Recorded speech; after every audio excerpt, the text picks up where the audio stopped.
오늘은요, 대출을 완화한다는데 대출 완화가 어려운 이유에 대해서 한번 설명드리고요. 멤버십으로 실전 적용편을 마련을 했죠. 3년 뒤 4억으로 5억 버는 규제 지역에 대여. 지금 규제 지역에서 그나마 가격이 좀 덜 올랐지만은 4, 5년 안에 신축 아파트가 될 수 있는 물건들 고민해 보는 시간 가지도록 하겠습니다. 이런 얘기가 있었습니다. 대출 정책은 겉과 속이 다른 겉트송막이라고 그냥 하겠습니다.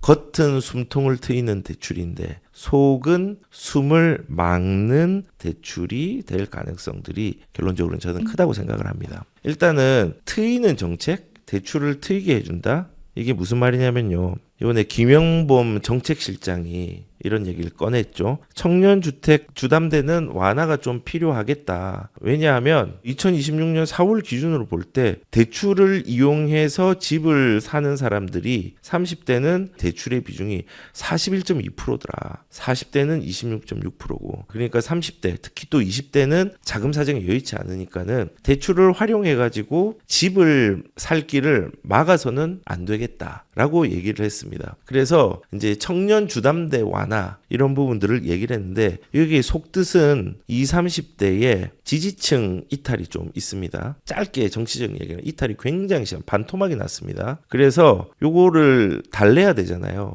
달래는 방법이 집을 살 수 있는 방향을 내주는 거다. 뭐 예를 들어서 LTV를 완화를 해둔다든지 아니면 대출의 한도를 우리가 뭐 6억이 있는데 7억, 8억 뭐 이런 식으로 올려준다든지 아니면은 정책 모기지론 이런 부분에 대해서 금리를 낮추고 한도를 올린다든지 뭐 이런 부분들을 생각을 하고 있는 것 같습니다. 정확하게 제가 저희들은 알 수는 없지만은 근데 분명한 본심은 뭐냐면요. 지금 정치적으로 지지층들이 이탈을 굉장히 많이 하고 있습니다. 청년을 잡아야 되잖아요. 그래서 이런 한도라든지 그다음에 이런 금리에 대한 것들을 이용해가지고 지금 숨통 튀게 해주겠다. 집값 잡겠다고 청년 집 살 길 막아서면 안 된다. 우리 그렇게 정부가 매정하지 않다. 우리가 이거 분명히 좋은 방향들 잡아줄게 라고 얘기를 하고 있습니다.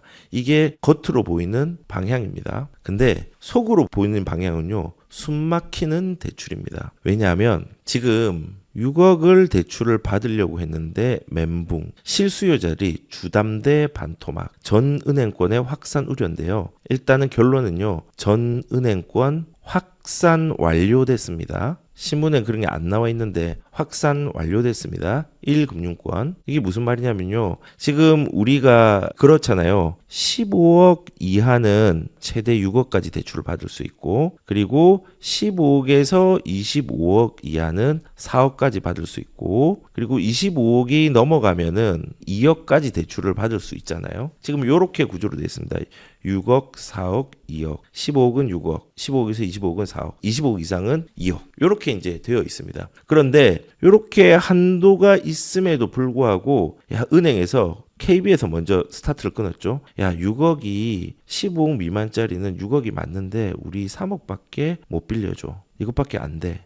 라고 얘기를 했는데 요 내용이 지금 이제 1금융권에 완벽하게 다 퍼져갔습니다. 그래서 주담대 반토막, 대출 쪼이기 확산, 잔금 치를 수 있으려나, 대출 막히면 상상도 못했다. 계약 끝난 실수에서 날벼락. 이 지금 은행에서 갑자기 막혔잖아요. 막히니까는 내가 토호제 허가를 받았어. 그리고 잔금을 치러야 되는데 대출은 은행은 통상 잔금 때 금리 이자도 정해지고 요때 정책에 따라서 대출 여부가 결정이 됩니다. 계약 때는 모릅니다. 근데 토호제로 계약까지 완료를 했어. 근데 대출이 안 나온대. 심각한 거죠. 그래서 보통 이제 이 계약서 쓸 때 계약 약정에 은행 대출이 안 나올 경우에 배액 배상을 하지 않는다라는 뭐 이런 유사한 문구가 없으면요. 매수자는요. 정부 때문에 재산적 피해가 갈 수 있습니다. 배액 배상 2배로 계약금의 2배를 돌려주는 거 이런 당황스러운 상황이 있을 수 있단 말이에요. 그러면은 우리가 이제 본질적으로 왜 3억으로 왜라는 얘기를 우리가 할 수 있잖아요. 왜 3억으로 꺾였냐 이게 말이 되냐라고 이제 얘기를 할 수 있는데 저는 이제 이렇게 생각을 합니다. 그 이유는요. 2026년에 대출 총량이 있는데요. 이 대출 총량이 2025년 대비해서 60%로 절감이 되었습니다. 이게 무슨 말인지 제가 설명을 드리면요. 이런 겁니다. 이렇게 대출 총량이 있습니다. 그런데 25년도에는 대출 총량이 이렇게 100% 있었는데 정부에서 야, 이 대출 너희들 가계부채 지금 위험한데 이렇게 대출 많이 하면 돼? 안 돼. 이거 2026년도에는 60%까지 내려 해서 요게 이렇게 내려왔습니다. 이렇게. 그러니까 총량이 줄어들었잖아요. 총량이 줄어들었는데 문제는 뭐냐? 총량 줄어들었어요. 그런데 거래가 2025년도에 굉장히 많이 늘고 2026년도 막 거래가 많았죠. 근데 가격은 올라갔죠. 그러면은 총량은 줄였는데 가격이 올라갔으면요. 우리는 대출 금액이 더 많이 필요하겠죠. 총량이 더 많이 필요한 상황이잖아요. 그래서 지금 은행에서 어떤 상황이냐면요. 요 지금 60%까지 간 요게 이제 지금 2026년도에 100%입니다. 근데 요까지 찼어요. 요까지. 지금 보니까 많이 찬 데는 88% 찼고요. 조금 작게 찬 데가 82% 찼어요. 총량이 1금융권. 지금 이렇게 됐습니다. 그러니까 지금 남은 장액이 요만큼밖에 안 되는 거예요. 요걸 언제까지 견뎌야 되냐면요. 올 12월. 엄밀히 따지면요. 한 11월 정도까지 견뎌야 되는데 총량이 없잖아요. 정부에서 총량을 막았잖아요. 그러니까 이게 모자라잖아요. 그러니까 은행에서 선택할 수 있는 것은 뭐다? 대출 총량 맞춰야 되기 때문에 대출 한도를 줄이고 대출을 안 내주는 거예요. 그래서 어떤 현상이 일어나냐면요. 지금 1금융권 한도가 개인의 3억이 아니에요. 가구의 3억이에요. 그리고 은행에서는 야, 상담도 지양해. 그리고 대출 요건도 5년 전에 네가 한번 뭐 연체를 한번 했네. 대출 안 돼. 굉장히 대출 요건을 까다롭게 해놓고 있습니다. 그리고 은행 지점들 있잖아요. 농협의 어떤 지점, 무슨 지점, KB의 어떤 지점, 이런 지점당 대출 한도를 내는 게 지금 확 줄여가지고 50억 이상은 앞으로 내지 마. 지금 이런 거예요. 지금 이런 상황이 된 겁니다. 그러니까 되게 이제 재밌는 거는 여기서는 청년들은 대출 풀어줄게라고 얘기를 했지만은 실질적으로 전체 시장에서는요 2026년요 정부에서 총량을 좀 추가해서 늘려라고 하지 않는 한요 이미 대출이 소진이 많이 됐습니다. 그래서 수요가 완전히 억눌리는 시장이 될 가능성이 되게 큰 거죠. 그래서 숨통 트이게는 해줄게. 근데 전체적으로는 숨이 막힐 거야. 왜냐하면 이렇게 총량이라는 것들을 이미 정부에서 2025년도에 60%로 내려갔기 때문에 가격은 올라가면서 지금 대출은 많이 소진이 됐는데 얼마 남지 않았다. 한 10%에서 15% 전으로밖에 남지 않았다. 요거를 지금 7월이니까 8, 9, 10, 11 한 4개월 동안 견뎌야 되는 거예요.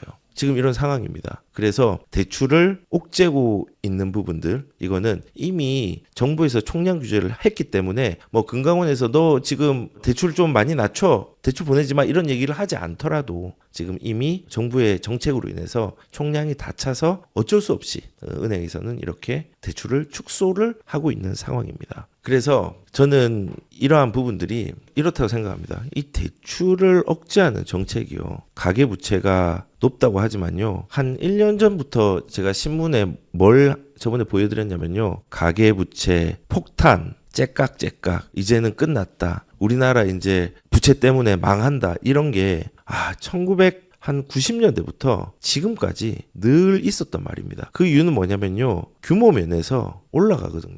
왜냐? 자산들이 올라갔잖아요. 그러니까 대출 규모도 당연히 크게 올라가죠. 그럼 화폐 가치는 떨어졌잖아요. 그런 거를 감안을 해야 되는데 물리적으로 뭐 신고가다. 그 다음에 대출에 대한 가계부채가 많이 늘었다. 요 액면만 생각을 하지 인플레이션을 적용해서 대출의 상대적인 규모들을 표현을 하지 않더라고요. 우리는 이거보다 연체율 같은 것들을 봐야 되는데 연체율이 가계부채는 안정적입니다. 신용대출은 조금 더 불안합니다. 그리고 제일 불안한 건요. 소상공인 대출이 있어요. 요거는 진짜 심각합니다. 대기업이나 이런 데는 대출 연체율이 안정적입니다. 안정적. 나중에 이거는 다음 시간에 그래프를 보이도록 하겠습니다. 근데 이제 가계부채가 높고 집값이 올라가니까 가계부채를 명목으로 대출 억제를 시작을 했는데 이 대출 억제는요. 거래를 억제할 수는 있습니다. 그런데 거래를 억제할 수 있지만 돈이 없어지는 게 아닙니다. 그러니까 이게 무슨 말이냐면요.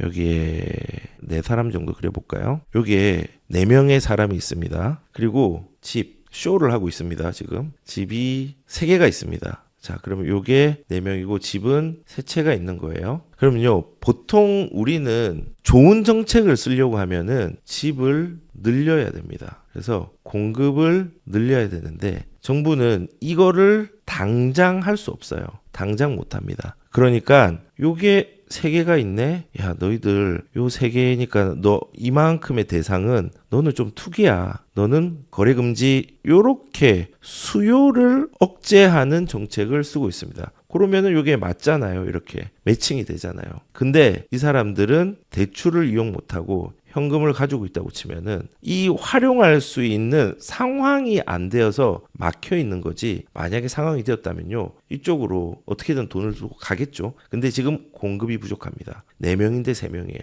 우리는 요 3개가 있으면은 기존 공급들을 이용해가지고 요것들을 활성화시키는 거, 돌리면 돼요. 돌리면 여기에서 이제 전세를 1개를 놓고 여기도 집을 1개를 해서 전세를 놓아가지고 조금 요런 식으로 임차와 그 다음에 매매에 대한 부분들의 선택지를 확장시키고 유통 물량들을 좀 늘리는 정책을 쓰면 되는데, 정부는 이것보다는 너희들 집 사지 마, 수요 억제책. 지금 기조가 이런 겁니다. 공급에 대해서 기존 유통 물량이랑 장기적인 건 어려우니까 기존 유통 물량을 억제를 시키면 안 되는데 이것도 억제를 시키고 수요도 억제를 시킵니다. 부작용이 굉장히 크게 일어나겠죠.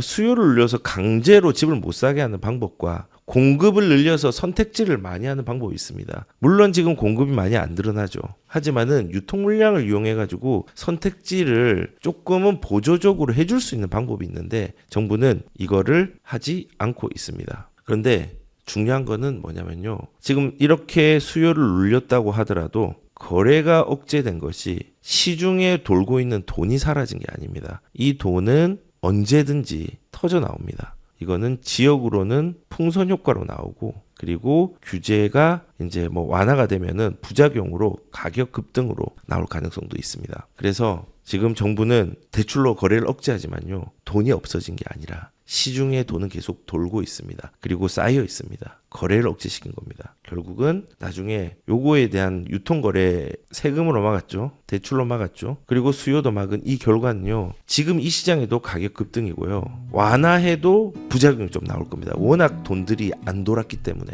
지금 정부는 이걸 하고 있습니다. 쇼. 지금 이걸 하고 있는 것 같습니다.